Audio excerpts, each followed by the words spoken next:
السلام علیکم فرینڈز، میرا نام ہے محمد حماد اور آپ دیکھ رہے ہیں حماد ٹی وی۔ معزز ناظرین گرامی، دنیا کا ظالم و وحشی ترین انسان ہلاکو خان اپنے گھوڑے پہ شان سے بیٹھا ہوا تھا۔ چاروں طرف تتاری افواج کی صفیں کھڑی تھی۔ سب سے آگے ہلاکو خان کا گھوڑا تھا۔ ہلاکو خان کے سامنے قیدی مسلمانوں کی 3 صفیں کھڑی کی گئی تھیں، جن کو آج ہلاکو خان نے اپنے حکم پر قتل ہوتے دیکھنا تھا۔ پھر وہ ظالم بولا، ان کے سر قلم کر دو، اور جلاد نے لوگوں کے سر کاٹنے شروع کر دیے۔ پہلی صف میں ایک کی گردن گئی، دوسرے کی گردن گئی۔ پہلی صف میں ایک بے قصور بوڑھا غریب قیدی، جو کہ اپنے گھر کا واحد کفیل تھا، بھی کھڑا تھا۔ وہ موت کے ڈر کی وجہ سے دوسری صف میں چلا گیا۔ پہلی صف کا مکمل صفایا ہو گیا۔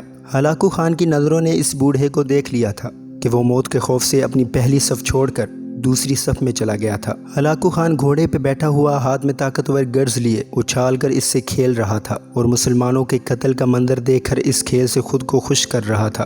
جلادوں نے دوسری صف پہ تلوار کے وار شروع کر دیے۔ گردنیں آن کی آن میں گرنے لگیں۔ جلاد تلواریں چلا رہے تھے اور خون کے فوارے اچھل اچھل کر زمین پر گر رہے تھے۔ اس بوڑھے بابا نے جب دیکھا کہ دوسری صف کے لوگوں کی گردنیں کٹ کر اس کی باری بہت جلد آنے والی ہے، تو وہ بھاگ کر تیسری صف میں کھڑا ہو گیا۔ ہلاکو خان کی نظریں بوڑھے پہ جمی ہوئی تھی کہ اب تو تیسری صف آخری ہے، اس کے بعد یہ کہاں چھپنے کی کوشش کرے گا؟ اس بے وقوف بڈھے کو میری تلوار سے کون بچا سکتا ہے؟ میں نے لاکھوں انسان مار دیے تو یہ کب تک بچے گا؟ تیسری صف پہ جلادوں کی تلوار بجلی بن کر گر رہی تھی۔ ہلاکو خان کی نظریں مسلسل اس بوڑھے پہ تھی کہ کیسے وہ بے چین ہو کر موت کی وجہ سے بے قرار ہے۔ تیسری صف کے انسانوں کی گردنیں گر رہی تھی۔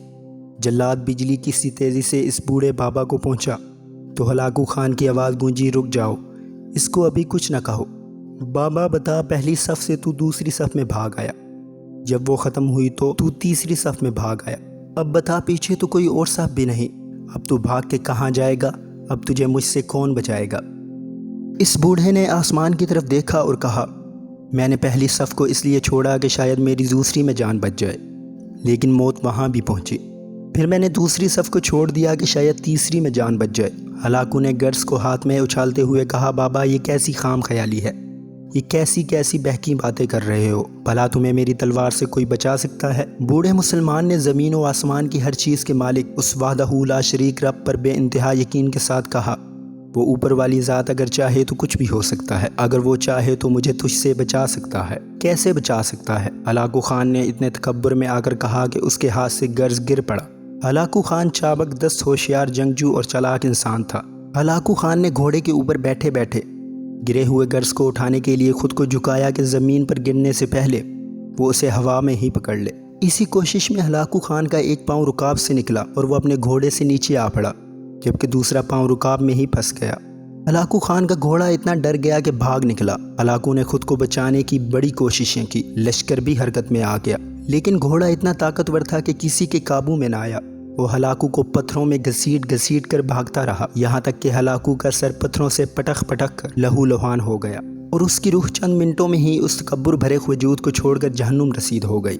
لشکر نے بے انتہا کوششوں کے بعد ہلاکو خان کے طاقتور گھوڑے کو قابو کیا تو اس وقت تک اس کا سر برے طریقے سے کچلا جا چکا تھا۔ ہلاکو کا لشکر اس بوڑھے بزرگ سے اتنا خوف زدہ ہو گیا کہ لشکر نے اسے جان بوجھ کر نظر انداز کر دیا۔ وہ بابا بڑے آرام و سکون سے پیدل ہی اپنے گھر کی طرف چل پڑا۔ مظلوم کی آہ سے ڈرو، کیونکہ جب وہ اللہ سے رجوع کرتا ہے تو قبولیت بہت دور سے اس کا استقبال کرنے آتی ہے۔ تو دوستو، کیسی لگی میری آج کی ویڈیو؟ اگر ویڈیو پسند آئے تو لائک اور شیئر کرنے کے ساتھ ساتھ میرے چینل کو سبسکرائب کرنا نہ بھولیے گا۔ اللہ حافظ۔